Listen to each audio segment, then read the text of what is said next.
여러분 안녕하십니까? 시사쇼 이것이 정치다의 윤종호입니다. 민주당이 이재명 대표 관련 수사를 진행 중인 검사들의 실명, 사진 등을 공개했습니다. 파장이 일고 있는데요. 한동훈 법무장관과 여당에선 이 공직자들을 좌표 찍고 조리돌림하도록 공개 선동하는 것이다. 이렇게 비판하고 있습니다. 하지만 민주당은 국민들의 알 권리 차원이라고 반박하고 있는 상황입니다. 자, 이런 가운데 오늘 오후 인천국제공항, 김포공항에서 항공기 이륙이 40여 분 일시 중단되는 사상추이의 일이 일어났습니다. 어떤 일이 일어난 건지 전문가들과 바로 짚어보도록 하겠습니다. 어서 오십시오. 네, 인천, 김포 두 국제공항 오늘 40여 분간 항공기 이륙을 금지시켰습니다. 왜냐? 북한에서 무인기를 수대, 5대 이상인 것 같은데요. 수대 우리 쪽으로 보냈기 때문입니다. 우리 영공을 침입하는 일이 있었습니다. 자, 최민희 평장님, 무슨 일이 일어난 겁니까? 그렇죠. 지금 말씀하신 대로 무인기 여러 대 합참 발표에 따르면 그게 이제 우리 김포, 강화도 일대 뭐 이런 곳에 이제 비행을 했다는 얘기거든요. 네. 근데 이게 이제 우리 탐지 장비에 잘 포착이 안 됩니다. 포착이 됐다가 사라졌다가 뭐 이렇게 되니까 지금 오전 10시 한 25분 정도부터 조금 전까지 사실은 격추됐다는 얘기가 아직 없고 우선 무장 여부도 확인된 게 없어요. 네.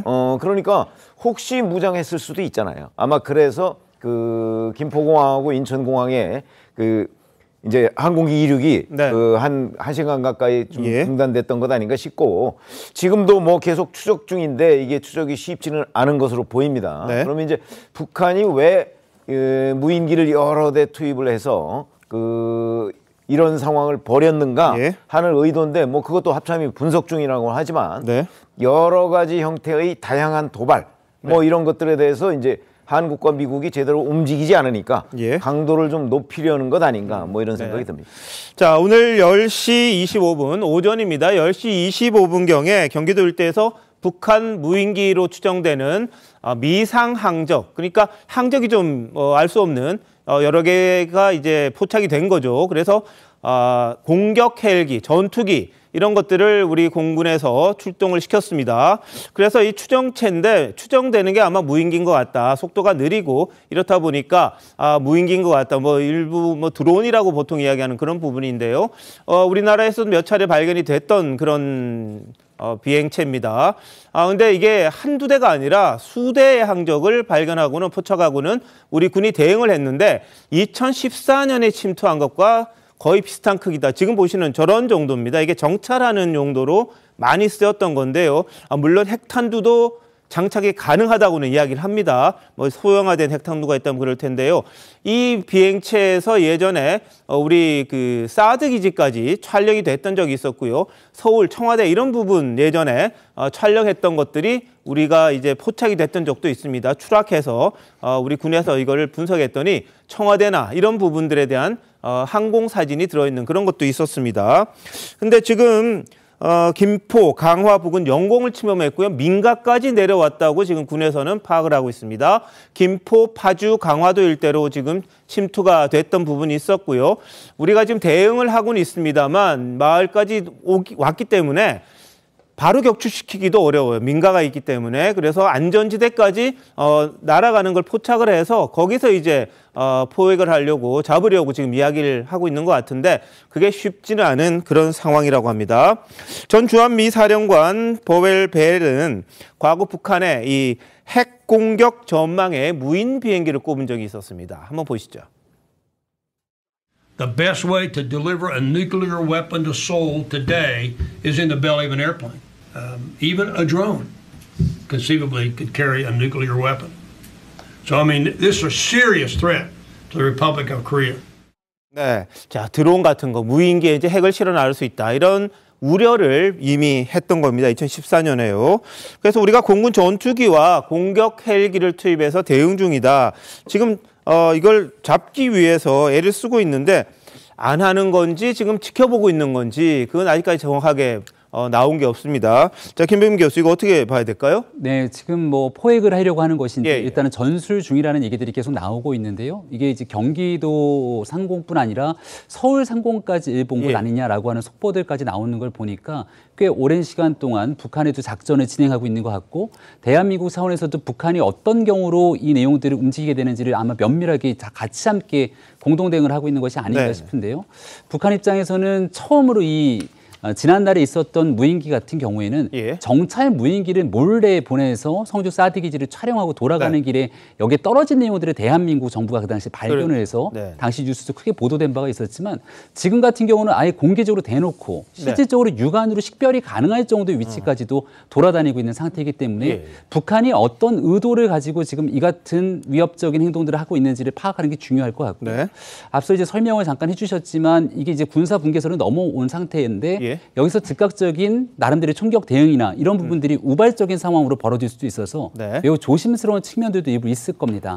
다만 이제 오늘 오전부터 일어났던 이 일들 때문에 대한민국 그 당시 오전에 일부 항공에 대한 항공기 운항 중지가 떨어지는 등 상당히 심각한 상황으로 계속 전개가 되고 있는 거거든요.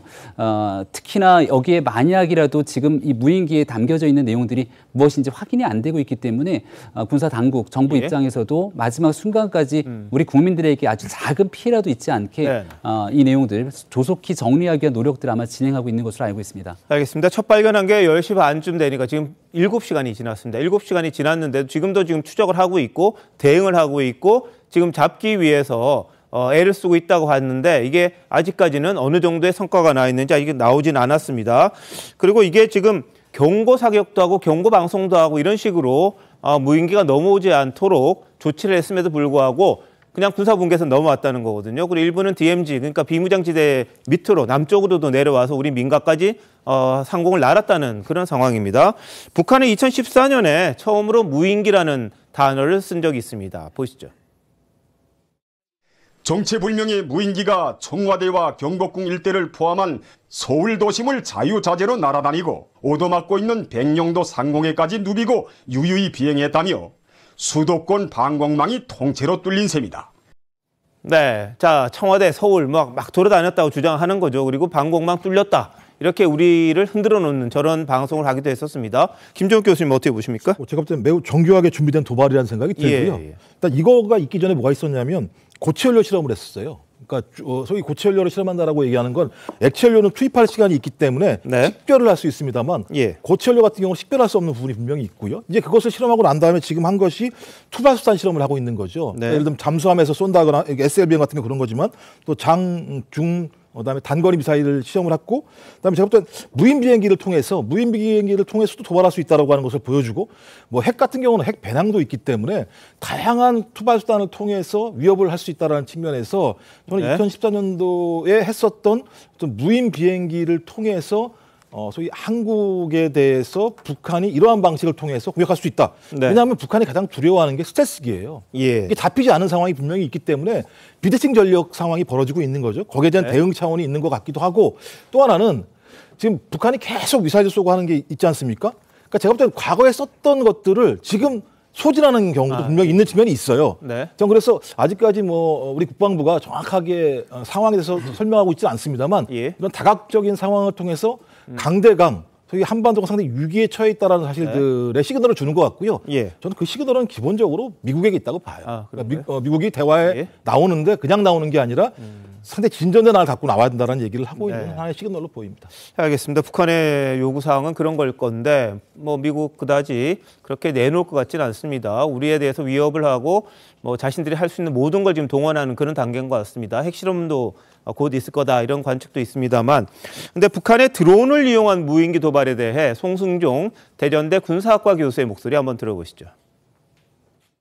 지금 우크라이나 전쟁에서 드론대를 이용한 그런 상황이 처음 시작이 됐거든요. 전문가들은 진정한 의미에서의 드론 전쟁이 시작됐다라고 얘기를 해요. 요격하는데 암만 해도 좀 문제가 있겠죠. 저공으로 비행하고 저렴한 비용 가지고 미사일에 버금가는 그 이상 되는 그 효과를 창출을 하기 때문에 미사일 대체용의 무기 체계로 활용하는 국가가 지금 러시아. 지금까지 경험하지 못했던 실제 전장에서 이것이 참으로 이 가성비가 높다. 여기서 지금 북한이 노리는 건 이게 심리전이에요. 불안감, 공포심, 그 정부에 대한 불신, 드론 공격에 의한 심리적 효과를 절대로 과소평가하면 안 됩니다. 이거는 이제 시작이 불가합니다.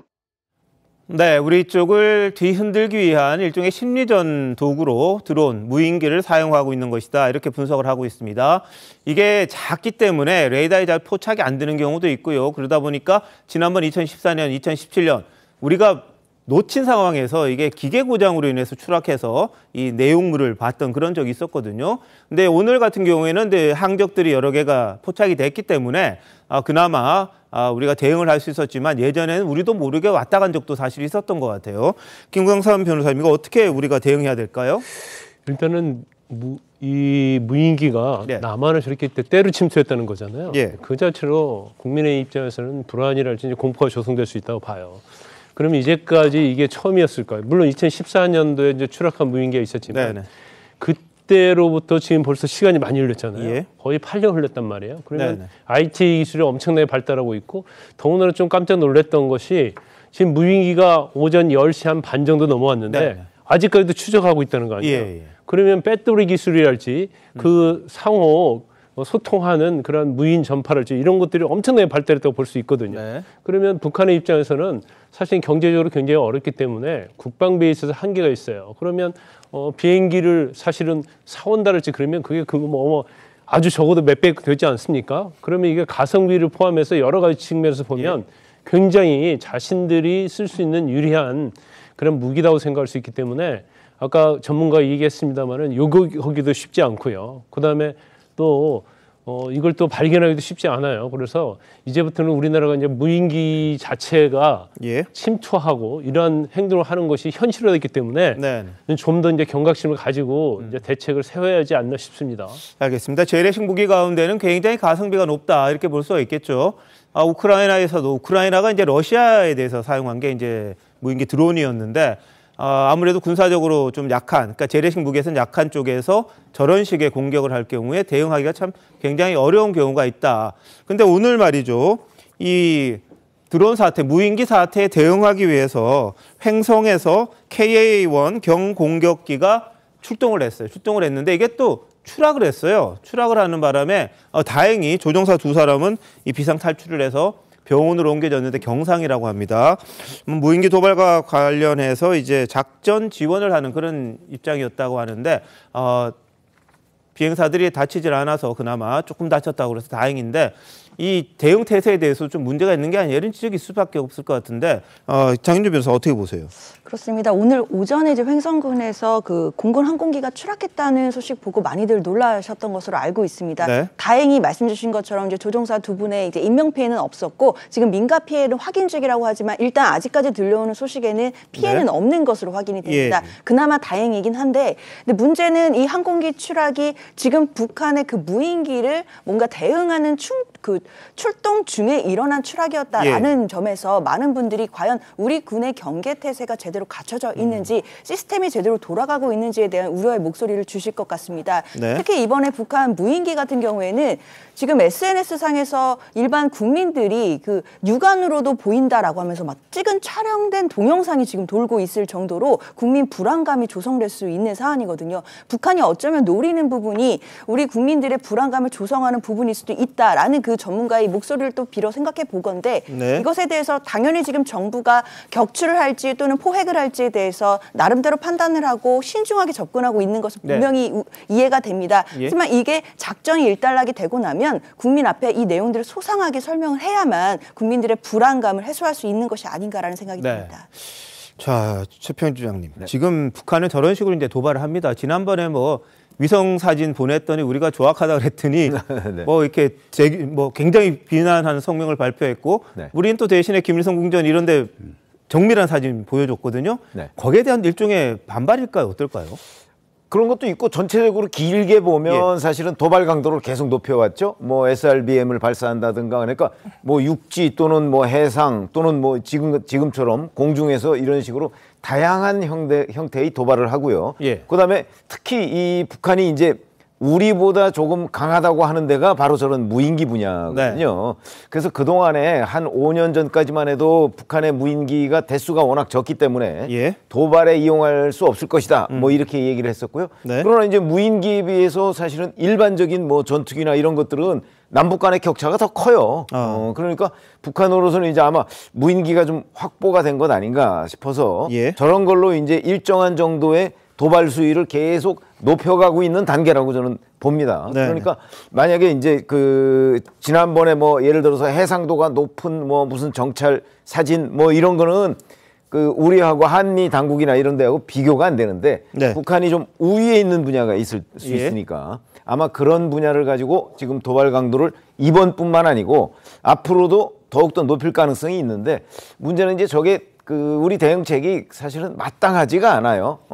왜냐하면 저게 육안으로 식별하는 경우도 있지만 그 여러 가지 탐지 장비로는 워낙 저고도로 그 비행을 하기 때문에 쉽지는 않은데 여하튼 우리 그 군 당국에서 최대한 저 부분을 어떻게 대응할 것인가 다시 한번 점검을 하고 대응책을 마련해야 되겠다 이런 생각을 합니다. 알겠습니다. 북한이 오늘 오전 10시 한 25분쯤이요. 무인기 여러 대를 군사 분계선 넘어 우리 쪽으로 보냈습니다. 지금 군사 작전이 벌어지고 있는 상황이고요. 우리 군은 전투기와 공격 헬기를 동원해서 지금 무인기를 추적하고 있고 포획을 하기 위한 작업에도 들어갔다고 합니다. 그런데 다만 이 무인기의 속도가 굉장히 느리긴 합니다만 우리 민가의 상공을 지나는 경우도 있기 때문에 추락시켰을 때의 위험성 이런 것들을 감안해서 안전지대에서 이 무인기에 대한 조치를 취할 그럴 계획인 걸로 알려지고 있습니다. 근데 지금 벌써 7시간이나 지난 상황인데 우리 군의 대응이 너무 좀 답답한 게 아니냐 이런 지적이 있을 수 있을 것 같습니다만 우리 주민들의 안전을 고려한 조치가 아닌가도 싶습니다. 근데 북한 무인기가 한 500km까지 왔다 갔다 할 수 있는 그런 정도의 능력이 있다고 하는데 그보다는 지금은 훨씬 더 성능이 좋아졌을 수 있기 때문에 우리 군이 대응하는 상황입니다. 그 상황에 따라서 속보 들어오는 대로 알려드리도록 하고요. 다음 이슈로 넘어가겠습니다. 네, 지금 막 이재명 민주당 대표가 당 대표실에서 기자들과 만나서 이 검찰의 출석 요구에 대한 입장을 발표했습니다. 자, 28일에는 가지 않겠다 이런 입장인 것 같습니다. 28일 이후에 검찰이 나오라고 한 게 28일이었는데요. 28일 이후에 검찰과 협의해서 조사에 임할 것이다. 뭐 출석 가능성을 일정 부분 지금 암시를 했습니다. 하지만 검찰의 행태는 납득하기 어렵다. 다만 당당하게 임할 것이다. 당당하게 임할 것이다. 조사 일시 방법은 변호인과 결정하겠다. 이런 입장도 밝혔고요. 28일에는 정해진 일정이 있다. 광주 가는 일정이 있죠. 그래서 가능한 날짜를 지금 협의하고 있다. 이렇게 돼 있는데요. 자, 이재명 대표의 지금 대표실에서 가졌던 기자회견 장면 직접 한번 보실까요? 이미 잘 아시는 것처럼 무혐의로 종결됐던 사건입니다. 검찰의 행태가 도저히 납득하기 어렵지만 당당하게 임하도록 하겠습니다. 조사의 일시 방식 등에 대해서는 변호인을 통해서 협의해서 결정하도록 하겠습니다. 협의자로 일정 말씀드립니다. 네, 뭐 여러분도 아시다시피 28일은 이미 정해진 일정 등이 있고 또 본회의까지 예정되어 있기 때문에 당장 가기는 어려울 것 같습니다. 네, 이재명 대표 잠시 전 기자회견 갖고 저런 입장을 이야기를 했습니다. 그동안 검찰 출석 요구에 대해서 직접적으로 어떻게 하겠다 이렇게 이야기한 적이 없었는데 오늘 본인의 육성을 통해서 자신의 입장을 밝힌 걸로 보입니다. 자, 김종욱 교수님 어떻게 봐야 될까요? 제가 볼 때 이 부분은 좀 예견의 측면이 분명히 있었던 것 같고요. 일단 28일 날 검찰에서 출석 요구를 한 내용들 같은 경우는 일방적인 통보가 있기 때문에 저도 야당 당대표의 일정이 존재하기 때문에 일정의 조율이 없었다라고 하는 건 검찰에 어떤 의도가 있었던 거 아닌가라고 하는 부분 하나고요. 당 내부에서 검찰 행태를 보면서 예를 들면 아주 70여 명이 넘는 검사들을 동원하거나 200여 회 이상의 압수수색을 하고 있는 상황들, 그리고 계속 피의 사실이 공포되는 상황 자체를 보게 되면서 이건 예를 들면 수사의 어떤 정밀성이라기보다는 검찰의 어떤 정치적 의도가 있는 것이 아닌가라고 하는 당내 흐름들이 분명히 존재했었고 그런 흐름들이 하나 있는 것이죠. 그리고 또 반대로 말씀하신 것처럼 사법 리스크 문제와 관련해서 적어도 본인이 큰 문제가 없다면 당당하게 나가서 해라고 하는 두 가지의 흐름들이 있었다고 생각을 합니다. 그래서 저는 거기에 대한 내부 논의를 거쳐서 28일 날 검찰이 요구하는 방식으로는 저희 수석에 응하지 않겠다. 하지만 본인이 포괄적으로 이 내용에 대해서 정리하고 난 다음에 국민에게 설명하는 방식을 통해서 아마 출석 기일을 정해서 갈 거라는 생각이 들고요. 또 하나는 이런 과정을 통해서 불공정한 수사를 하고 있다라고 하는 검찰의 불공정성을 계속 제기할 거라는 생각이 들어요. 뭐 계속 말씀드렸던 것처럼 민주당은 소위 김건희 여사 문제와 관련해서는 전혀 수사를 진척시키지 않고 있는데 이 수사 같은 경우는 근데 너무나 좀 과도한 수사가 진행되고 있다라고 하는 측면들에서 어떤 검찰의 불공정성, 그다음에 과도한 수사 이런 문제와 관련된 포괄적인 설명을 하기 위한 공간으로서 28일은 아니지만 내년 어느 시점에 소위 당의 입장과 당대표 입장을 가지고 국민에게 설명할 거라고 생각합니다. 알겠습니다. 자, 이재명 대표 입장은 저런 거였는데요. 근데 다만 민주당이 이재명 대표를 수사하는 검사 16명의 이름과 사진이 담긴 자료를 만들어 당원과 지지자들에게 배포했습니다. 이 파장이 일고 있는데요. 근데 해당 자료 중에 사실과 다른 부분도 있어서 논란은 증폭되고 있습니다. 관련 화면 보시겠습니다. 윤 정권의 망나니 탈춤을 자시하지 않겠습니다. 당당히 맞서고 싸워 이기겠습니다.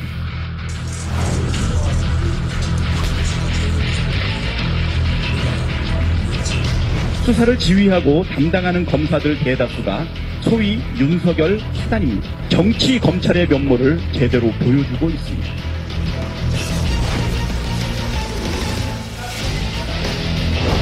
민주당은 개딸들과 민주당 지지자들에게 좌표를 찍어주었습니다.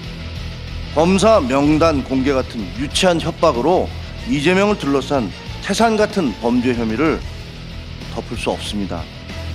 이게 비밀이 아니잖아요. 공개 재판을 하고 있는 마당에 좌표 찍기라고 얘기하는 것도 조금은 어색한 일인 거는 같아요.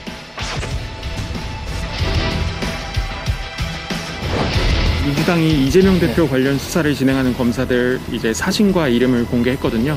적법하게 공무를 수행 중인 공직자들의 좌표를 찍고 조리돌림 당하도록 공개적으로 선동하는 것은 법치주의를 훼손하는 겁니다.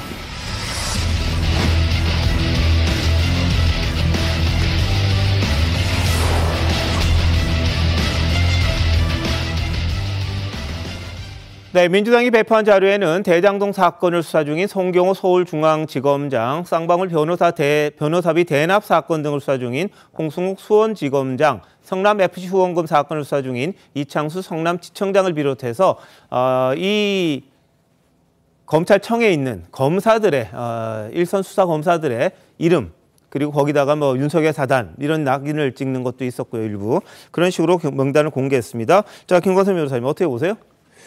저도 좀 깜짝 놀랐어요. 뉴스를 보고 이런 일이 일어날 수 있을까라는 생각이 들었는데 민주당은 제1야당이고요. 160석 이상을 가진 거대 야당 아닙니까? 그런데 지금 저 공개한 걸 보면 16명의 검사의 이름뿐만 아니라 또 얼굴까지 공개했어요. 예. 그렇게 공개한 이유가 무엇일까? 저것은 이제 감정적인 대응을 하고 있다고 볼 수밖에 없어요. 네. 그러면 사실 지금 문제가 되고 있는 여러 가지 사건이 그냥 일어난 게 아니고 사실은 이전 정부 때부터 계속 있었던 수사를 했던 사건이고 또 이재명 대표가 성남시장 시절 있었던 그런 사건을 수사하고 있는 거거든요. 그럼 현재 민주당과는 관련이 없거든요. 그럼에도 불구하고 저렇게 공당으로서 감정적 대응을 왜 하는 것일까? 저는 오히려 저게 역풍을 맞을 거라는 생각이 좀 들고요. 두 번째로 정말로 억울하다고 한다면 아까 이재명 대표 기자회견 하잖아요. 나가서 조사받고 정말 억울함을 호소하고 만약에 기소를 한다고 한다면 네. 조작 수사에서 기소를 한다고 하더라도 이제 법원에 당연히 이제 무죄가 나올 것이고요. 그러면 사실 검사의 이름을 공개할 게 아니고 성남FC와 관련해서 얘기를 하는 게 맞죠. 그 돈이 어떻게 왔는지, 정말로 용도 변경을 해줬는지, 네. 그리고 인허가를 해줬는지, 이게 대가관계에 있는 곳인지, 대권계 전혀 없다. 없음에도 불구하고 검찰이 이렇게 수사하고 있다. 이런 구체적인 걸 가지고 얘기를 해야지.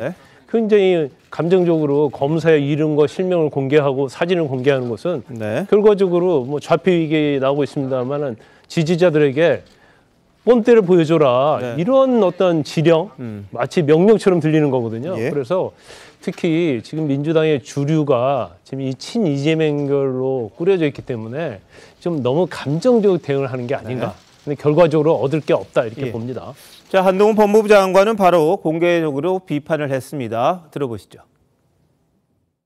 이건 이재명 대표 개인의 형사 문제입니다. 개인의 형사 문제를 모면해 보려고 공당의 공식 조직을 동원해서 적법하게 공무를 수행 중인 공직자들의 좌표를 찍고 조리돌림 당하도록 공개적으로 선동하는 것은 법치주의를 훼손하는 겁니다. 그런다고 해서 이미 존재하는 범죄 혐의가 사라지는 것이 아니고 이 나라 사법 시스템이 멈춰지는 것도 아니라는 말씀을 드리겠습니다. 네, 한동훈 장관은 이건 이재명 대표 개인의 형사 문제다 이렇게 이야기했습니다. 민주당의 자료 배포에 대해서는 이미 존재하는 범죄 혐의가 사라지는 것이 아니지 않느냐 또 이런 이야기도 했거든요. 자, 정현주 변호사님은 어떻게 생각하십니까? 사실 한동훈 장관이 좌표 찍기와 뭐 조리돌림을 말씀하셨는데 사실 지금 일하고 있는 수사 검사들이 그러면 조리돌림을 당할 만한 그런 수사의 어떤 의혹을 받고 있다는 의미로 들릴 수 있기 때문에 저는 저 표현은 더 부적절하다고 생각을 합니다.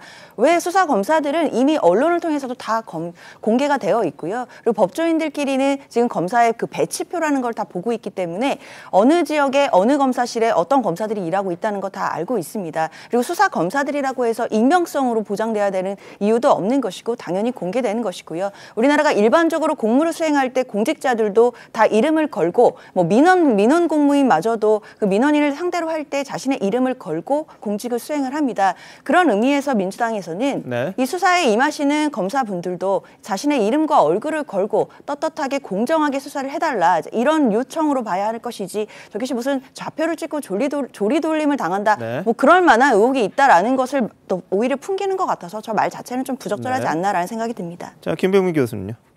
이재명 대표는 과거에 당대표가 되고 난 다음에 의원 욕하는 플랫폼을 만들면 어떻겠냐 이렇게 얘기를 해서 민주당 내에서도 논란이 된 적이 있었죠.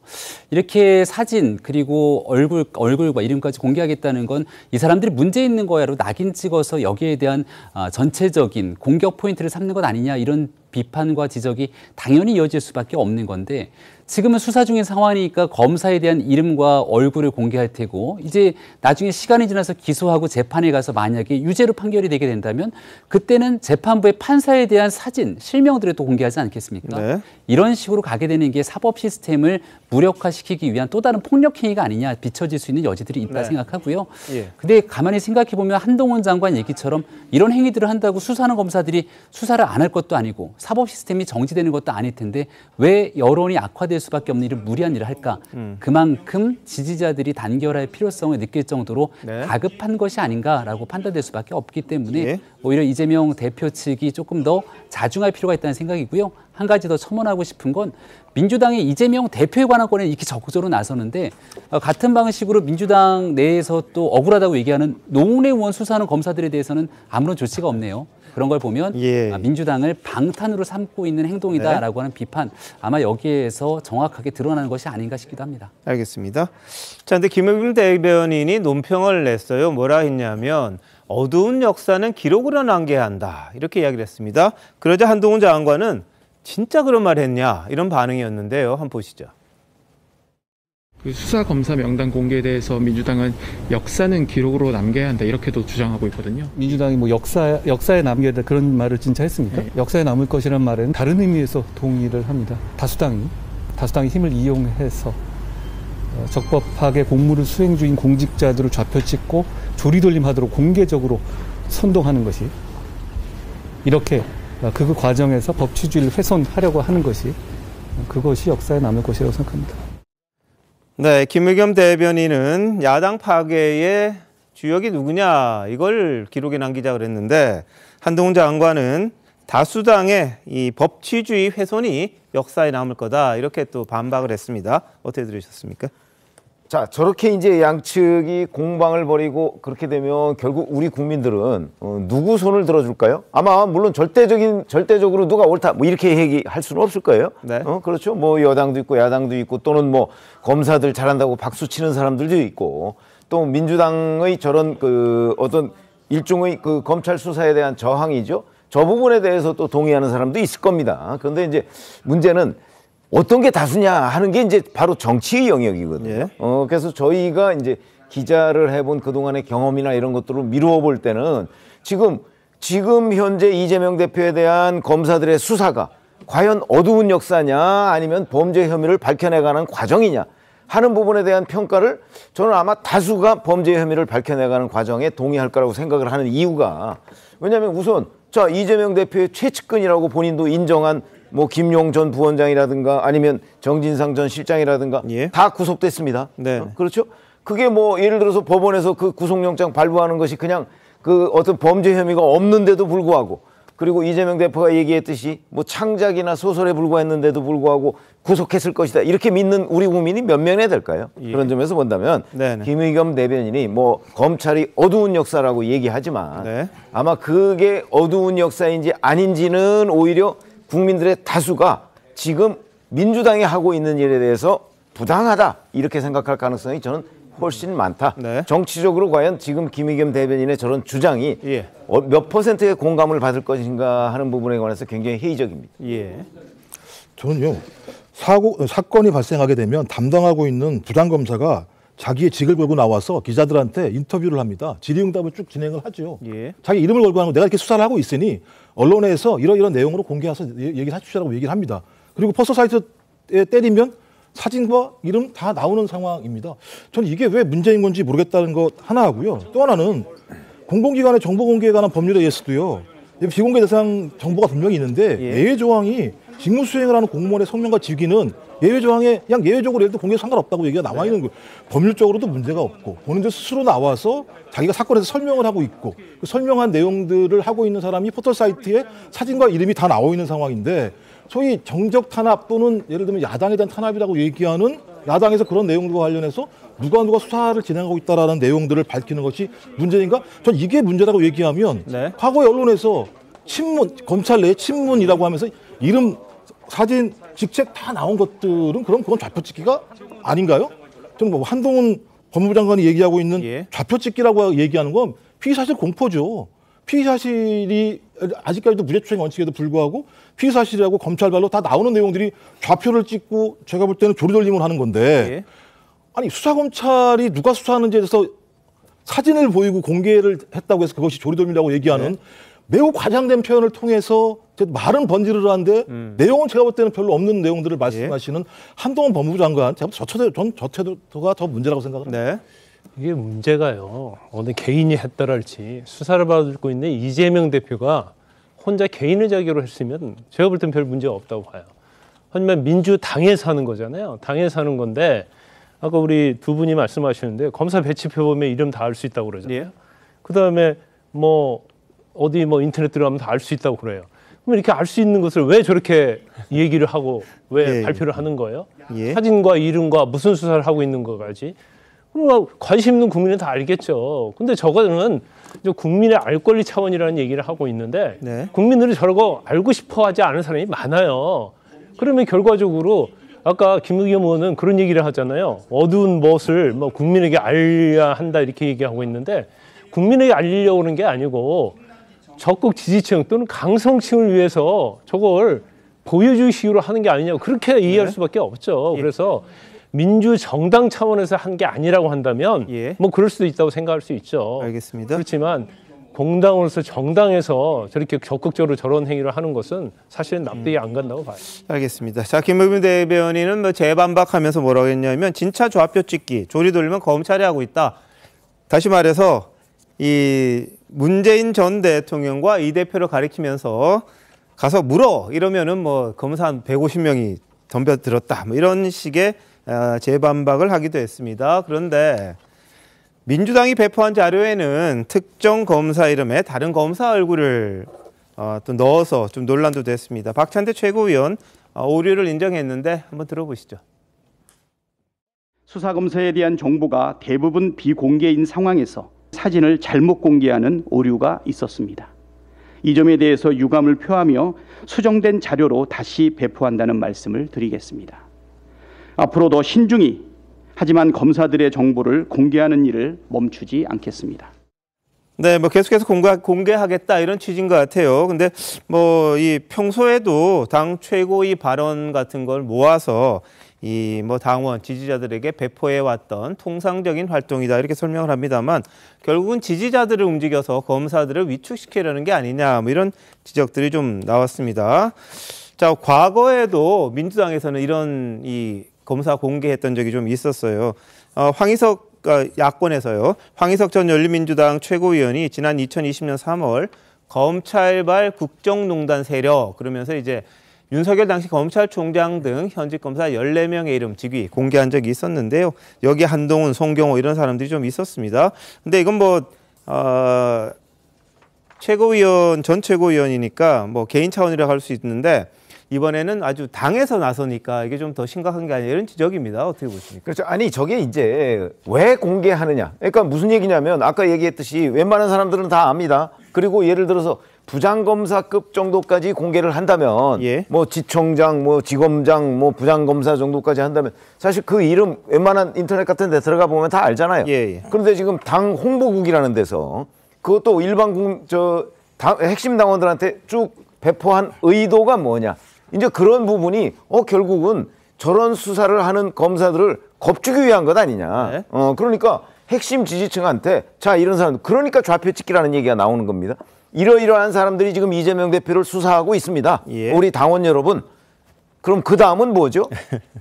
그러니까 이 어두운 역사를 우리 다 같이 뭐 힘을 합쳐서 뭐 합시다. 뭐 이런 거 아니겠어요? 그렇게 충분히 추정할 수 있는 대목이기 때문에 이게 공당이 저런 좌표 찍기에 나선 것이 그 부적절하다고 지금 얘기를 하는 것이고 그런 부분을 이제 이재명 대표는 지금 다급하니까 당에서 아마 그런 식의 그 공격이라도 해야 되겠다 이렇게 판단을 하는지는 모르겠으나 크게 보면 과연 저런 정당이 얼마나 국민들의 지지를 받을 수 있을 것인가 하는 이 행위를 가지고 그런 부분에서 저는 한 번쯤 점검을 해봐야 되는 거지 자기 세계에 빠져서 자 이게 뭐가 문제야 그럼 뭐가 문제라고 하면 앞으로 한번 계속 저렇게 했을 때 민주당의 지지율이 어떻게 될 것인가 이런 부분에 대해서는 좀 생각을 해봤으면 그건 저희 경험으로 말씀드립니다. 알겠습니다. 자, 황희석 전 최고위원 한동훈 장관이 노무현 재단 계좌를 추적했다는 의혹 제기했다가 지금 그 명예훼손 혐의로 재판을 받게 됐다는 그런 보도도 일부에서 나왔습니다. 황 전 최고위원의 이제 명단 공개가 있었고 그 전에 또 이재명 대표 같은 경우에 성남시 의원들에 대한 명단을 공개했던 적이 있었어요. 그때 무상 교복인가요? 그거 반대했던 사람들 이름을 쭉 공개했던 전력이 있는데 뭐 공직자니까 공개하는 것 자체를 뭐라고 하기는 어렵지 않겠냐 싶습니다만 그 다음에 일어나는 일들에 대한 이 책임 그런 것들은 어떻게 질지 거기에 대해서 한번 생각해 봐야 되지 않겠느냐 뭐 그런 지적은 있는 것 같습니다. 자, 이런 가운데 이재명 대표는 뭐 검찰 출석을 조율해서 나갈 것처럼 아까 이야기했습니다만 윤석열 정권의 망나니 칼춤을 좌시하지 않겠다 이런 말을 했었죠. 오늘 한동훈 장관이 여기에 대해서 반응을 보였는데 뭐라고 그랬는지 한번 들어보시죠. 윤석열 정권은 또다시 노골적인 야당 파괴에 나섰습니다. 전방위적인 야당 탄압 파괴 공작 그리고 정적 죽이기에만 진심을 보이고 있습니다. 여러 가지 말씀을 하시는 것 같은데 수사를 받는 정치인이 과도하고 과장된 발언을 하는 것은 자주 있는 일 아닙니까? 그런데 다른 일반적인 많은 국민들처럼 이 나라 사법 시스템 안에서 대응하시면 될 문제고 그래야만 하는 것이 이 나라 법이라고 생각합니다. 윤 정권의 망나니 칼춤을 좌시하지 않겠습니다. 파렴치한 야당 파괴 조작 수사의 최전선에서 당당히 맞서고 싸워 이기겠습니다. 민주당에서는 망나니 칼춤 뭐 이런 표현도 쓰더라고요. 제가 이미 말씀드렸지만 다른 국민들이 따르는 이 나라 사법 시스템이 있는데요. 그 사법 시스템 내에서 다른 국민들과 똑같이 소상히 설명하시면 되지 않을까 싶습니다. 네, 정인주 변호사 어떻게 들으셨습니까? 사실 한동훈 장관이 말씀하시는 사법 시스템 안에서 해결돼야 된다는 말이 부분적으로 맞는 것 같습니다. 당연히 우리나라는 형사 사법 시스템이 돌아가는 나라이기 때문에 그 안에서 시스템대로 법과 원칙대로 이루어지면 되는 것이 맞을 텐데요. 모든 국민들이 다 그렇게 되고 있다는 말에도 동의합니다. 그러나 사법 시스템 안으로 누군가를 들여넣거나 또는 빼주는 것을 결정하는 것이 검찰입니다. 검찰이 수사도 하고 그다음에 기소권에 대해서는 독점권을 가지고 있고 재량권도 가지고 있습니다. 네. 누구를 기소할지 또는 기소하지 않을지 그리고 수사를 어디까지 할지 그리고 얼마만큼의 강도로 할지도 다 검찰이 결정을 합니다. 그러면 누군가를 사법 시스템 안으로 들여오는 것도 검찰이 결정일 텐데요. 이 정부가 들어와서 이 형사 사법 시스템 안에 들어와 있는 정치인들은 이게 우연인지 모르겠지만 야권 측의 정치인들이 대부분입니다. 사실 대통령과 대통령 가족들에 대한 수사는 과연 공정하게 이루어지고 있는지 국민들이 물어보시는 거고 과연 그분들 또는 여권의 그 정치인들의 어떤 형사적인 의혹에 대해서는 사법 시스템 안에 들어와서 제대로 그 절차가 돌아가고 있는지 그 부분에 대해서 의문을 품지 않을 수 없습니다. 네, 자, 그 부분 오늘 또 논란이 됐었습니다. 이재명 대표는 대통령 가족은 언제 소환 조사를 받을 거냐, 김건희 여사 겨냥한 것 같은데요. 한동훈 장관이 또 반박했습니다. 보시죠.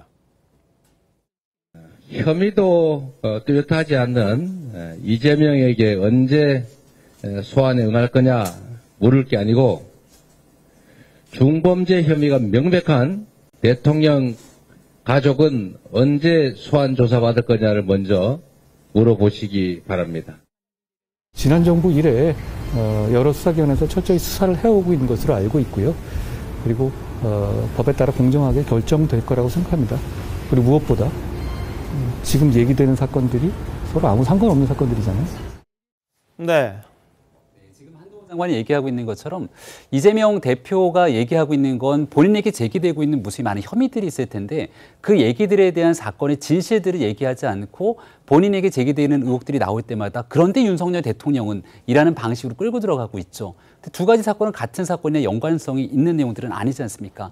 조금 전에 장 변호사님께서 말씀 주셨던 것처럼 실질적인 대한민국 사법 시스템은 사법 시스템대로 움직이지만 그 안에 넣게 되는 부분들은 이제 검찰이 결정하게 되는 내용들을 말씀 주셨는데 이재명 대표에게 제기되고 있는 많은 의혹들은 이미 지난 정권에서 사법 시스템 안으로 들어와 있던 그런 사건들입니다. 네. 하지만 명확하게 수사가 진척되지 않았던 일들 이런 것들이 지금 들어서 다시금 속도를 내고 있는 모습들을 보이고 있는데요. 그게 문제가 있다면 거기에 철저한 조사를 통해서 혐의를 밝히면 될 거라고 생각합니다. 네, 지금 이승호 합참 작전부장이 오늘 북한의 무인기 영공 침범과 관련해서 지금 브리핑을 하고 있습니다. 한번 들어보시죠. 적 주요 군사시설을 촬영하는 등 정찰 및 작전 활동을 실시하였다. 북한의 이 같은 도발에 대해 앞으로도 우리 군은 철저하고 단호하게 대응할 것이다. 자, 우리 작전부장이 이승호 합참 작전부장입니다. 아주 굵고 짧게 철저히 대응하겠다 이런 입장을 밝힌 것 같습니다. 상황 설명을 좀 했고요. 지금도 이 전술 조치 중이다 이런 이야기가 계속해서 나오고 있습니다. 무인기에 대해서 어떻게 처리가 됐는지에 대해서는 나오는 게 없고요. 북한 도발에 대한 단호한 대응을 언급을 했습니다. 이승호 합참 작전부장의 이야기 들어봤습니다. 자, 한동훈 장관이 이제 이야기한 게 그런 거죠. 지난 정부부터 여러 기관에서 철저하게 윤 대통령 가족에 대한 부분이 수사가 됐던 거기 때문에 서로 아무 상관없는 거다. 그러니까 이재명 대표만 하고 여긴 왜 안 하느냐 이렇게 이야기되는 건 아니다. 이런 이야기를 하는데 자, 김정욱 교수님 어떻게 보세요? 저는 좀 이해가 안 되는 게 상식적으로요. 이 당시에 예를 들면 윤석열 대통령이 어디 계셨습니까? 서울중앙지검장에다가 검찰총장을 하셨어요. 다 아시겠습니다만 검찰 내부에서 가장 큰 문제가 검찰 식구들 자기 감싸는 거 아니었습니까? 아니 서울중앙지검장을 했었고 검찰총장을 하셨고 그 나온 다음에 중간에 그만두고 나온 다음에 대선 후보가 되신 분인데 검찰이 제대로 수사했다고 말씀하시는 게 상식적인지 모르겠어요. 계속 이재명 당대표에 대해서 얘기하는 게 국민의힘이나 정부에서 얘기하는 게 뭡니까? 문재인 정부 아니었습니까? 수사 제대로 했겠습니까? 라고 말씀하신 거 아니에요? 상식 대 상식으로 얘기하게 되면 제대로 수사가 되는지 알 수 없다라는 측면이 분명히 있는 것이고 최근에 언론 보도나 재판 과정에서 검사가 새로운 의혹들을 제기하고 있으니 그 내용에 대해서 정확히 알아보려면 김건희 여사를 추적 요구해야 된다고 요구하는 거예요. 아니 이재명 당대표는 건건이 출석 요구를 하면서 김건희 여사는 무슨 예를 취해법권입니까? 당연히 조사를 해야 된다고 요구하는 거죠. 얘기하는 핵심은 수사의 공정성을 얘기하는 거예요. 한쪽에만 너무 예를 들면 과도한 수사를 하기 때문에 제기하는 거기 때문에 제발 한동훈 법무부 장관이 옛날에 이런 말씀하셨는데 뭐 나쁜 놈을 잡는 게 검사라고요? 아니라니까요. 위법한 사람을 잡는 거예요. 저렇게 예를 들면 말을 갖다가 이상한 방식으로 말씀을 하세요. 검사는 나쁜 놈을 잡는 게 아니고요. 법의 잣대와 관련해서 수사를 한 다음에 수사에서 위법 요소가 나오면 기소하는 거예요. 판단은 법원이 하는 거예요. 알겠습니다. 계속 이런 식으로 접근을 하세요. 예. 자, 뭐 법을 어긴 사람이 나쁜 사람이니까 뭐 포괄적일 수 있는데. 아니요. 법을 어기지 않은 사람 나쁜 사람이 있을 수 있어요. 예, 그럴 수 있죠. 근데 뭐 한동훈 장관이 이야기한 건 법적인 측면에서 이야기했을 거라고 생각이 들고요. 근데 늘 말하는 부분이 뭐냐면 김건희 여사에 대한 수사가 전 정권에서 있었잖아요. 근데 그 부분에 대해서 여권에서는 강조하는 게 있더라고요. 아니 우리가 1년 전의 상황을 지금 까맣게 잊고 있는 건가요? 1년 전에도 이것이 정치다 해서 충분히 얘기를 했어요. 네네. 잘 아시다시피 문재인 정부의 2021년 1년 내내 사실은 윤석열 당시 검찰총장의 장모 사건, 김건희 여사 주가 조작 의혹 사건 다 수사를 했잖아요. 그다음에 고발 사주 의혹 작년에 얼마나 많이 떠들었습니까? 근데 제대로 된 결론 제대로 못 냈고 장모에 대해서는 결론을 내서 뭐 재판 이제 뭐 두 가지 기소를 했는데 하나는 이제 결국 무혐의 나왔고 무죄 나왔고요. 또 하나는 지금 2심 재판 중입니다. 뭐 저 무슨 잔고증명서 위조 의혹과 관련해서 자 그건 진행 중이고 그러니까 그건 다 끝났어요. 철저히 수사했겠죠. 저 추미애 법무부 장관이 윤석열 검찰총장의 지휘권까지 박탈해가면서 철저히 수사했겠죠. 그런데 13개월 동안 김건희 여사의 주가 조작 사건에 대해서 문재인 정부의 검찰이 수사를 했어요. 작년 12월 3일 날 발표했는데 소환도 못했어요. 범죄 혐의가 있는데 소환 안 했을까요? 그러니까 지금 뭐 범죄 혐의가 명확한 김건희 여사를 왜 소환 안 하냐고 이재명 대표가 의문을 갖는다면 그거는 문재인 정부의 검찰한테 물어봐야 될 일이에요. 왜 수사를 그렇게 1년 넘게 했는데 소환조차 못했는지 이 부분에 관해서 질문하면 되는 거죠. 자 그리고 그때 윤석열 검찰총장 관련한 부분 장모 부인 뭐 열심히 문재인 정부 검찰이 수사했는데 자 그때 이재명 대표에 대해서는 과연 제대로 수사했나요? 뭐 지금 성남FC 의혹 그거 수사했습니까?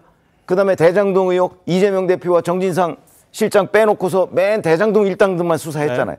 저는 작년 1년과 올해 1년 비교하면 뭐 거의 비슷하다 이렇게 생각합니다.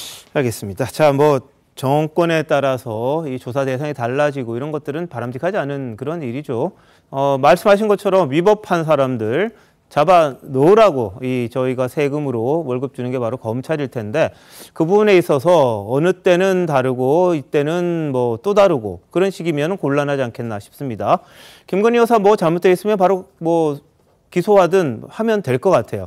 근데 그 부분에 있어가지고 정말 한 1년 이상 조사를 했는데 기소 못했거든요. 그 부분에 대해서는 어떻게 그럼 전 정권의 검찰에서는 이야기를 할지 거기에 대해서도 한번 따져봐야 되지 않나 싶습니다.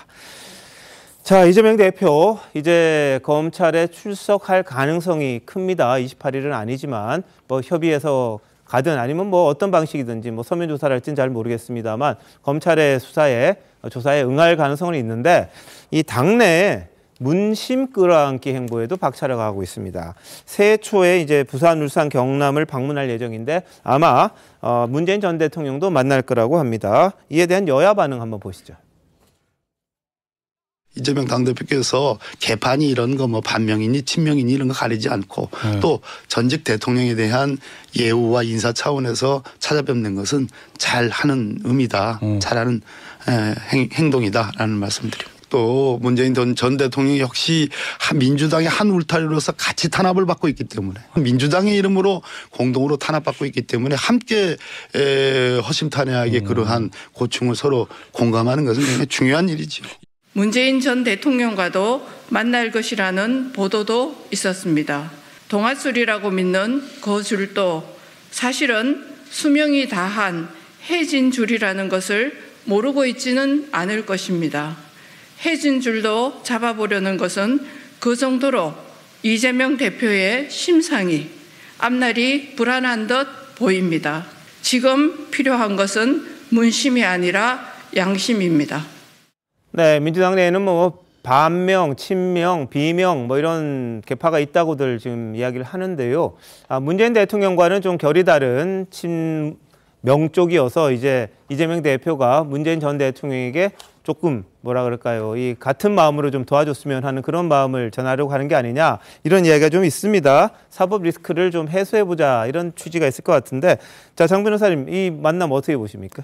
사실 이제 여권에서는 이재명 대표의 모든 행보를 사법 리스크와 좀 연결을 지어서 그 프레임 안에 가두려는 그런 성향이 있는 것 같습니다.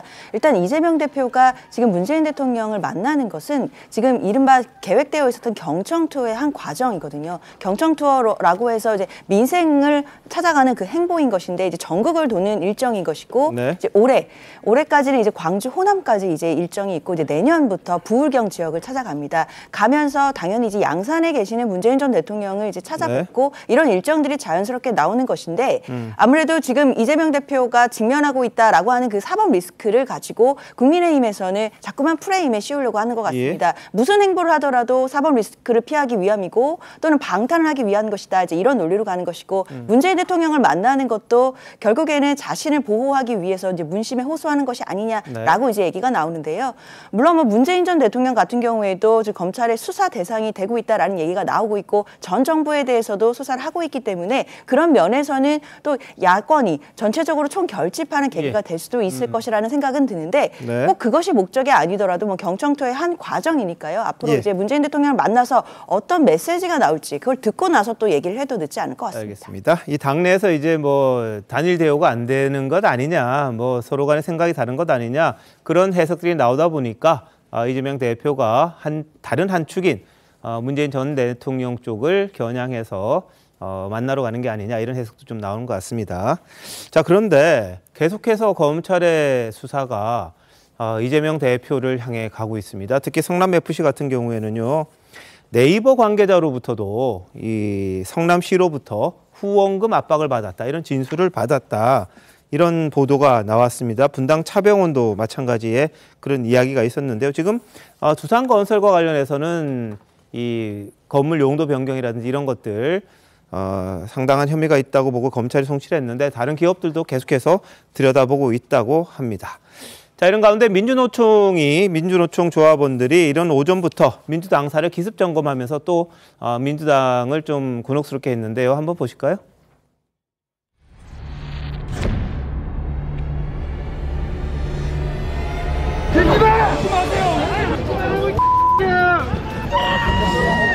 뭘 하지 말라는 거예요!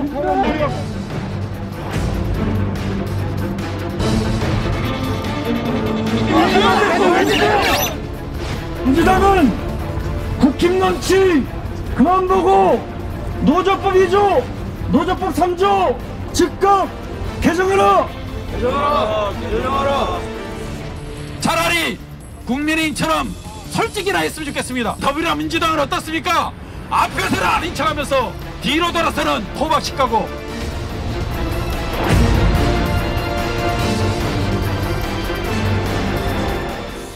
네, 오늘은 뭐 노란 봉투법 이른바 그것 때문에 민노총에서 민주당사를 찾아갔다고 하는데요. 무단 진입해서 이재명 대표 직접 만나겠다고 요구를 했다고 합니다. 근데 직접 만나지 못하고 일부 농성을 하고 몇 명은 경찰에 연행되는 일이 있었는데 자, 김정욱 교수님 이건 어떻게 봐야 될까요? 뭐 민주당이 일부러 호박식 가려고 하겠습니까? 그렇지 않다는 생각이 드는 것이고요. 예. 민주당도 내부에서는 노란 봉투법을 통과시켜야 하는 생각들이 많이 있고요. 특히 네. 민노총은 이해가 돼요. 왜냐하면 이게 이제 노동자들이 파업을 하고 난 다음에 예. 손배소를 잘못 걸게 되면 네. 평생이 걸려있는 문제예요. 한 개인이 수십억이라고 하는 손배소를 받게 되면 절망적인 삶을 살 수밖에 없는 측면이 분명히 있기 때문에 이런 부분과 관련해서 어떤 나름대로 대안이 분명히 필요하고요. ILO 같은 경우는 금지하고 있어요. 이것이 일종의 보복행위라고 보기 때문에. 근데 우리나라에는 이런 보복행위들이 이런 파업을 하는 것이 문제가 있기 때문에 이런 행위를 해도 상관없다라고 하는 논리들이 만들어진 측면이 있어서 이런 부분들을 법제화시키면서 좀 상식적인 수준에서의 어떤 새로운 관행들을 만들어내자는 측면에서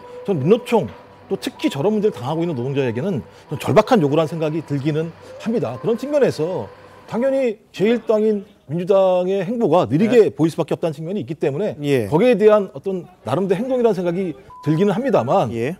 문제의 핵심은 민주당이 안 하려고 하는 게 아니다. 네. 뭐 예를 들면 모든 법을 그러면 예를 들면 다 밀어붙일 수 없는 상황이기 때문에 네. 저는 뭐 저렇게 들어오시라. 뭐 국민들이 저렇게 요구할 수 있는 거니까요. 네. 하지만 문제의 핵심은 대안을 만드는 게 더 중요하다는 생각이 들고요. 그 대안들을 만드는데 예. 같이 협력했으면 좋겠습니다. 뭐 여권이나 재계는 불법 파업 조장법 아니냐 이렇게 반발하고 있는 상황이죠. 어떻게 보십니까? 169석 거대 의석을 갖고 있는 거대 야당의 아이러니라고 저는 생각을 합니다. 일단 의석의 힘을 갖고 언제든지 민주당이 밀어붙이려고 하면 검수한방 법안 처리처럼 자신들의 힘자랑으로 보여줄 수 있는 일들이 있을 텐데 여기에 대해서는 그토록 목소리에 대해서 대응하지 않는 모습들이 보여지니까 이제 민주노총 등 일부 노동계에서는 반발하는 모습들을 보이고 있는 것 같은데요.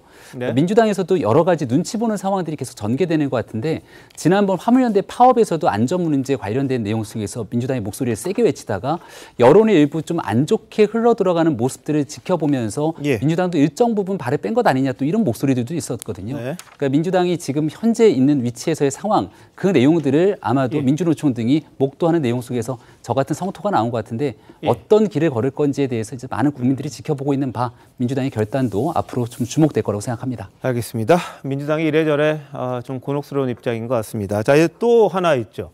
모레입니다. 모레 수요일에 국회 본회의에서 뇌물수수 의혹을 받는 노웅래 의원에 대한 체포동의안 표결이 있습니다. 그런데 노 의원은 결백 주장하고 있고요.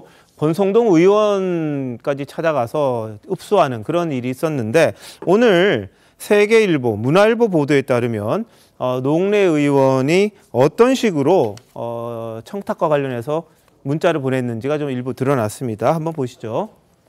자, 2020년 2월 25일에 2천만 원이 담긴 상자가 전달이 됐다고 합니다. 그러자 노웅래 의원은 심야에 공감 정치로 보답하겠다 이런 문자를 보냈다는 게 지금 영장에 기재되어 있는 사실이라고 세계일보와 문화일보가 보도를 했습니다. 노웅래 의원은 사실과 전혀 다르다 그런 입장이고 언론사에 대해서도 조치를 하겠다 이런 이야기입니다만 보도된 내용을 보면요.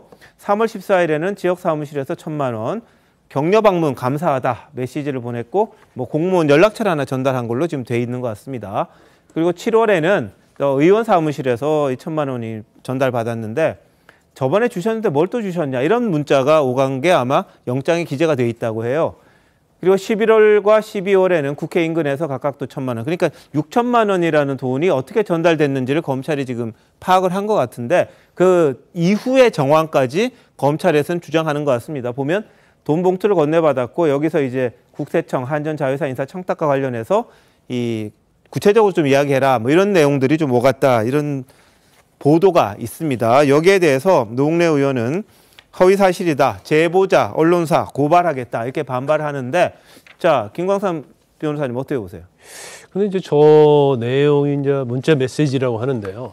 메시지의 정말이라고 한다면 노웅래 의원이 사실은 영장을 피할 수 있을지가 의문이 좀 되고요. 그다음에 저 문자 메시지 보면 이게 딱 떨어지는 뇌물이나 정치자금법 위반이 될 수 있는 거거든요. 예. 근데 또 한편으로 생각하면 지금 노웅래 의원은 부인하고 있잖아요. 네네. 근데 이렇게 돈을 받고 뭐 구체적으로 인사나 알선할 내용이 무엇인지 알려달라. 예. 이거 자체는 뇌물이라는 걸 명확히 인정하는 거 아니에요? 또 저번에 주시는데 또 주냐랄지 아니면 뭐 공감 정치를 보답하겠다. 저번에 받은 거 잘 쓰고 있다. 이런 취지의 얘기를 과연 문자 메시지를 했을까? 이게 정말로 정치자금법이랄지 뇌물로 받은 거라고 하면 이게 좀 이해가 가지 않은데 또 한편으로 보면 그 문자를 보낸 일자가 특정이 돼 있단 말이에요. 네. 또 돈 받은 날짜하고 또 상관이 있단 말이에요. 그럼 검찰이 이걸 지금 확보하고 있는 것이 아닌가. 그래서 네. 일단 노웅래 의원은 부인을 하고 있지만 예. 이게 소설 쓰듯이 쓸 수 있는 또 얘기가 아니라서 예. 검찰이 확보한 건 맞지 않나. 네. 그리고 만약에 저런 문자가 있었다고 한다면 노웅래 의원이 너무나 좀 예. 순진하지 않았나 이제 그런 생각을 해봐요. 알겠습니다. 자, 체포동의안 21대에는 지금 3건이 있었는데 정종순, 이상직, 정찬민 전부 다 가결이 됐습니다. 20대 국회 때는 체포동의안 5건이 있었는데 최경환, 이우영, 권성동, 염동열, 권성동 모두 부결되거나 임기 만료로 폐기가 됐던 적이 있습니다. 근데 최근 들어서 이걸 부결시키는 거 굉장히 의원들이 부담스러워하긴 합니다. 다만 이번에는 조금 다르다. 민주당에서 지금 부결 쪽으로 흐르고 있다. 이런 입장이 있던데 자, 정인주 변호사님 어떻게 전망하세요?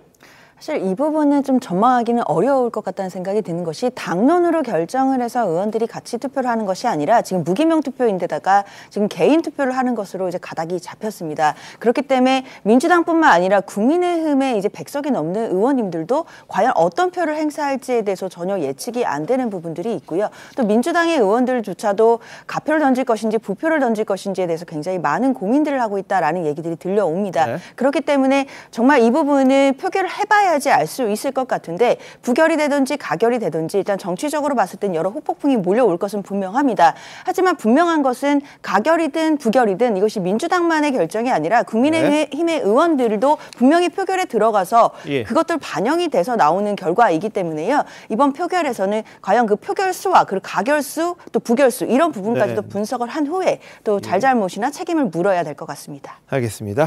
예전에는 부결한다 그러면 굉장히 뭐 여론의 역풍이 있을 걸로 다들 생각을 했는데 지금은 이재명 대표하고 좀 맞물려서 이게 쉽지 않을 거다 이런 얘기들도 좀 나오는 것 같습니다. 28일 수요일입니다. 어떻게 될지 한번 보겠습니다. 한편 윤석열 대통령 1월 1일 새해를 맞아서 이 TV 생방송을 통해 대국민 메시지를 발표하는 방안 검토 중이라고 합니다. 신년 기자회견 대신 이 방식을 택할 거다 이런 보도가 있었는데요. 집권 2년차 국정 운영 계획 그리고 3대 개혁, 노동, 교육, 연금 개혁에 대한 강력한 추진 의지 담길 거라고 이렇게 일부에서 보도가 됐습니다. 뭐 어떻게 될지는 모르겠는데 신년 기자회견은 아니고 이제 이 대국민 생방송 형식으로 진행이 될 것 같다는 보도가 좀 나왔습니다. 자, 이런 가운데 윤석열 대통령과 김건희 여사는 지난 주말 크리스마스였죠. 이 성당과 교회를 찾아서 성탄절의 의미를 되새겼습니다. 한번 보시죠.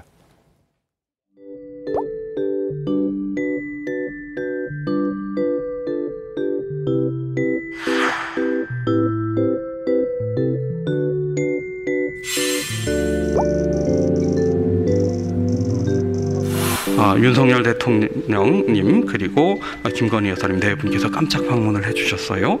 박수로 환영해 주시기 바랍니다. 성탄절에 이렇게 오랜 추억을 되새겨 방문하셨습니다. 저는 우리 교회 유년부 출신이신 줄 처음 알았어요. 하나님 앞에 우리 자신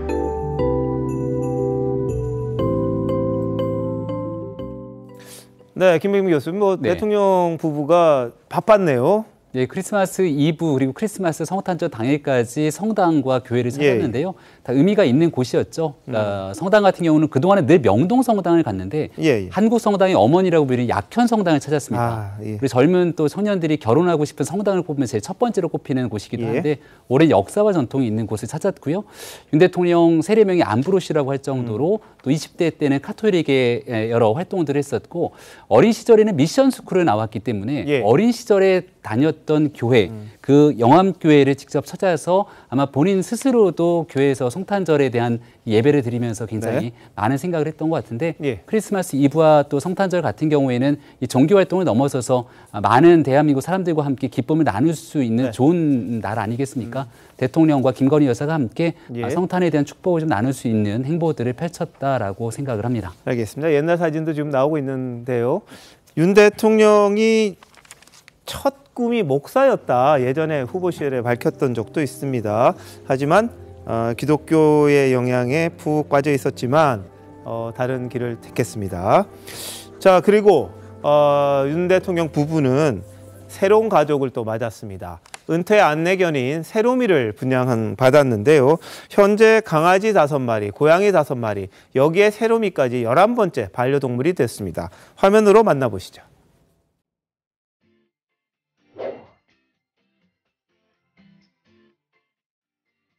아이 귀여워. 아유. 너무 귀엽지?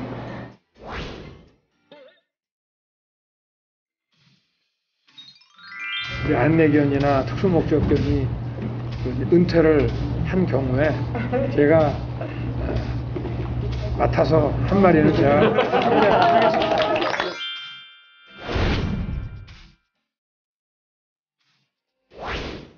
크리스마스 이브에 제가 지금까지 살면서 받은 선물 중에 가장 저한테 기쁨과 행복을 주는 선물이 된 것 같습니다. 은퇴견 홈케어라고 하는데 아마 우리 가족이 새롬이 덕분에 더 행복해지고 저희를 새롬이가 잘 케어해 줄 것 같습니다. 가족하고 똑같거든요. 네, 우리 부모나 형제자매나 똑같은데.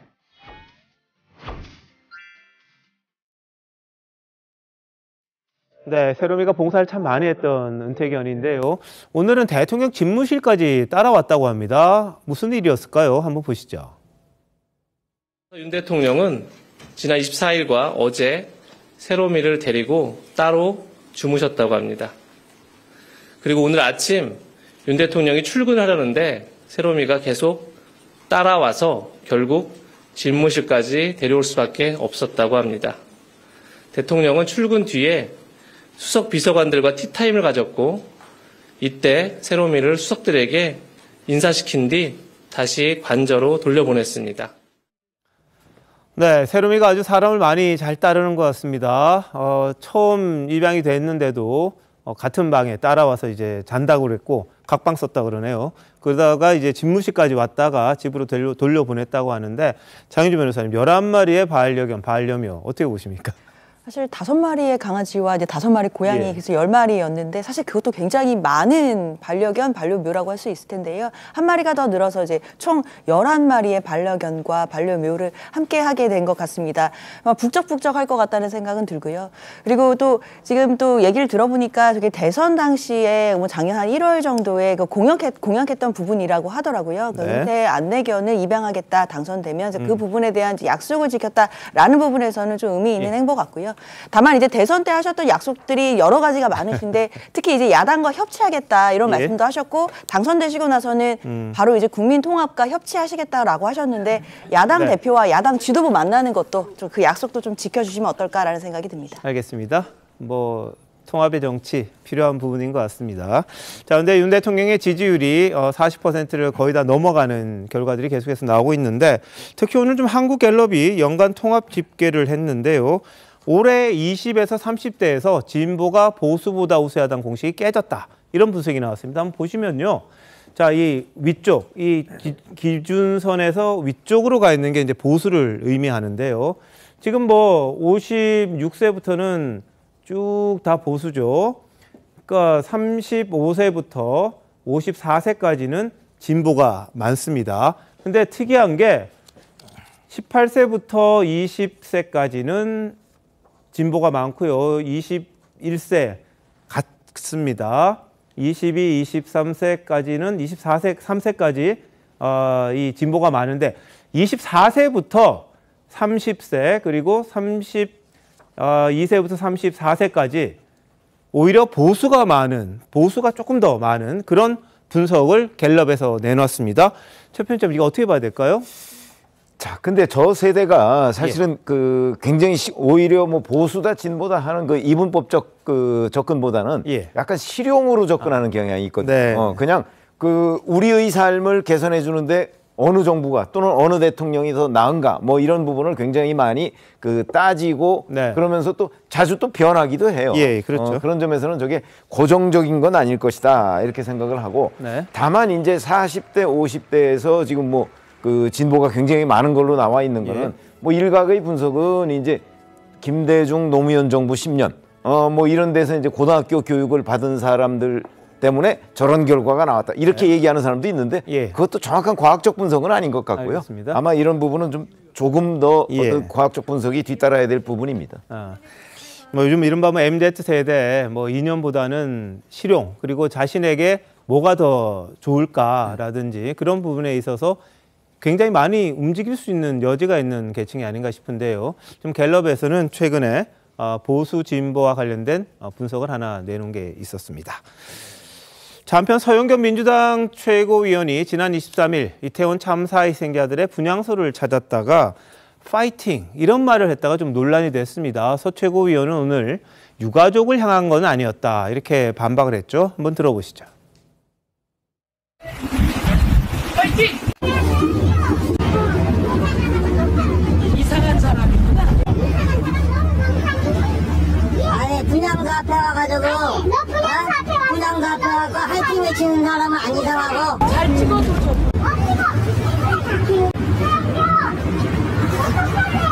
현장에 갔습니다. 네. 갔는데요. 유가족들을 폄하하는 현수막이 너무 많았습니다. 그런데 거기에 또 한 여성분이 왔어요. 크게 네. 비난을 하고 있었습니다. 그러니까 인간으로서는 해서는 안 되는 행위를 한 거죠. 그래서 그 사람을 향해서 그렇게 하지 마시라. 아하. 라고 하고 예, 우리가 힘내자라고 한 힘내자라는 것입니다. 의미겠습니다. 유가족을 위해서 화이팅 그런 얘기는 있을 수 없는 일이고요.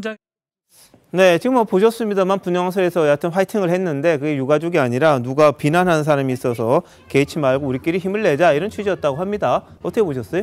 서영교 의원의 해명을 듣더라도 조금 전에 외쳤던 환한 웃음의 화이팅이라고 하는 표현이 저 분향소 자리와는 선뜻 매칭이 잘 되지 않아서 이 내용에 대해서는 해석의 여지들이 좀 분분하지 않을까 싶습니다. 예. 우리가 12구 참사 관련해서는 사실 가지고 이야기를 하는 네. 순간순간마다도 굉장히 좀 마음이 무거워지곤 하는데 민주당의 최고위원으로서의 역할을 하고 있는 서영교 의원이기 때문에 더더군다나 발언에 대한 문제들이 나올 수가 있는 것 같은데요. 아무리 극단적이고 좀 다른 주장을 하는 사람이 있더라도 정치인 아닙니까? 근데 그 정치인에게 제기하게 되는 시민에 대해서 너 이상한 사람이구나 이렇게 얘기하는 서영교 의원의 모습을 보면서 저는 좀 많이 깜짝 놀랐거든요. 예. 이런 방식으로 누군가를 대할 수 있다는 사실 좀 놀랍기도 하고 예. 지금 있는 서영교 의원의 해명으로는 이 지금 제가 가지고 있는 이 뭔가 이상한 느낌, 이상한 이 상황 이거 충분히 납득시키기는 좀 어려움이 있다고 저는 생각합니다.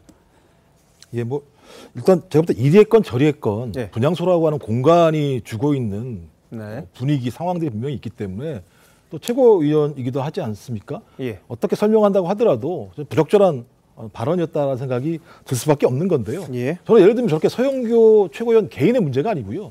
지금 분향소 주변으로 해서 극우 유튜버들 와서 춤추고 앉아있고 또 유가족들한테 예를 들면 비난하고 있고 이런 분위기가요.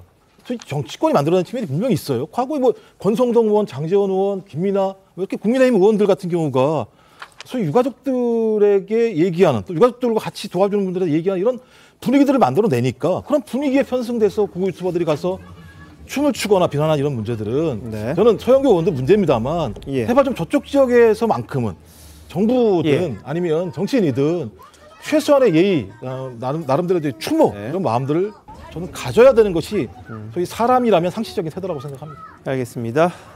참사를 어느 쪽에 유리하게 아니면 정치적인 목적을 위해서 이용하는 일은 없어야 한다는 거 모두가 공감하시지 않나 싶습니다. 근데 민주당 신현영 의원의 닥터카 탑승 논란 연일 새로운 의혹들이 좀 제기가 됩니다. 다 나왔나 싶었는데 또 나오고 하네요. 한번 저희가 정리해 봤는데요. 명지병원에 전화 걸어서 이제 나도 데리고 가라 이렇게 요구를 했잖아요. 근데 이야기가 다 돼 있으니까 데려가라 이런 식의 이야기가 있었답니다. 그러니까 센터와는 합의도 없었고 남편이 간다는 이야기도 없었는데 마치 지시를 내리는 중앙센터에서 다 이야기가 된 것처럼 해서 갔다 이런 보도가 하나 있었고요. 의료진 목록에는 신현영 부부의 이름이 없습니다. 그리고 닥터카, 신현영 의원이 탔던 닥터카는 현장에서 지원 대기, 그러니까 다른 닥터카들은 먼저 좀 도착을 했으니까 신현영 의원이 한 54분 걸려서 갔지 않습니까? 거의 마지막에 도착했는데 응급환자 파악 같은 구급 활동을 전혀 못했다는 보고서가 공개가 또 됐습니다. 그리고 또 하나, 국립중앙의료원에서 현장으로 다시 갔거든요. 그때 그 의료원 차를 타고 왔는데 운전했던 사람이 보건복지부의 고위급이었다고 합니다. 1급 공무원이었다고 합니다. 이게 참 어떻게 보십니까? 그러니까 저희가 이제 신현영 의원의 저런 행동과 관련해서 뭐 갑질 뭐 이런 얘기를 많이 하잖아요. 그러면 보통의 국회의원이나 뭐 이런 사람들이 갔을 때 저렇게 할 수 있는 행동들이 아니에요. 더군다나 저는 신현영 의원의 저런 행동에 가장 문제라고 생각하는 거는 간 것도 이제 닥터카를 타고 간 것도 문제지만 그 이후의 해명 과정이라고 생각해요. 그 해명 과정은 국민들한테 납득이 되도록 또 설명이 되도록 해명을 해야 되잖아요. 근데 지금 왜 자꾸 저게 끝나지 않느냐면 계속해서 해명을 거의 거짓으로 내놓은 것이 하나씩 지금 입증이 되고 있는 과정이에요. 그러니까 지금 그냥 모르게 이렇게 있을 일이 아니고 본인이 나서서 자초지종을 처음부터 명확하게 설명을 하고 그다음에 사과할 부분을 또 명확하게 사과를 해야 이 문제가 해결될 것이다 이렇게 봅니다. 예, 그리고 신 의원이요. 지난 11월 2일 KBS와 인터뷰한 게 있습니다. 그건 뭐라 그랬냐면 당시 현장에서 저는 경증, 비응급 환자의 이송 등을 담당했다. 이렇게 보도가 됐다가 이걸 고쳐달라 그랬어요. 고쳐달라고 해서 뭐라 그랬냐면 전은을 저희 팀으로 바꿔달라고 했고요. KBS는 그대로 기사 수정했다는 설명까지 붙입니다. 근데 이것도 잘못된 거예요. 이 팀이 한 게 없거든요. 근데 이 이야기를 왜 했을까? 어떻게 보세요? 네, 일단은 신현영 의원 같은 경우는 전은이라고 얘기하는 순간 완전히 새빨간 거짓말이 되게 되는 거죠. 근데 저희 팀이라고 하게 되면 디맷에 대한 팀원에서 뭔가에 같이 편승할 수 있다고 생각을 했던 것 같은데 그 저희 팀이라는 것조차도 새빨간 거짓말이 드러났기 때문에 여기에 대한 책임 소재 앞으로 더 가려질 겁니다. 네, 신 의원이 좀 나서서 해명을 좀 했으면 어떨까 하는 생각이 좀 드네요. 잠시만요. 대한민국 이슈의 중심, 시사쇼 이것이 정치다. 여기까지입니다. 내일 다시 찾아뵙겠습니다. 고맙습니다.